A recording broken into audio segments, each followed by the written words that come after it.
नमस्कार मित्रांनो, मी ऋतुजा. रोजसारखं आपलं 4:30ला उठून दूध काढायचं काम चालू होतं. या बघा या मॅडम नंबर लावून उभ्या आहे सगळ्या गाया दूध काढायला. तिकडून पण ती एक उभी आहे दूध काढायला. भैयाची कुटी करायचं काम चालू होतं. तोपर्यंत मम्मी, मी आणि आजी आम्ही शेकोटी घेत होतो.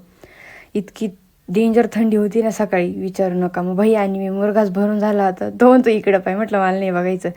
या गायला आवाज दिला द्वायला, ती लगेच आली द्वायला. बघा आमच्याकडे अशी सिस्टीम आहे, गायला आवाज दिला गाई द्वायला येते. त्या बघा बाकीच्या सगळ्या नंबर लावून उभ्या होत्या.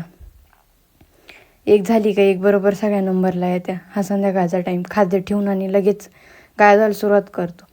हे बघा ह्या पण कसा नंबर लावून उभ्या आहे दूध काढायला.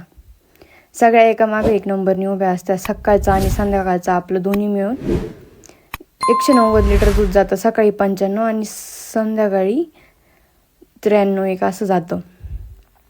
हे बघा दूध वाटतानी सगळं एकदम व्यवस्थित, एकदम शुद्ध दूध असतं आपलं. हे बघा 2 कॅन भरले, एक रिकामा आहे अजून. हे संध्याकाळचं आमचं दूध काढून झालंय. आता डेअरीला जातील पप्पा दुधाबरोबर आणि हे आम्ही. धन्यवाद.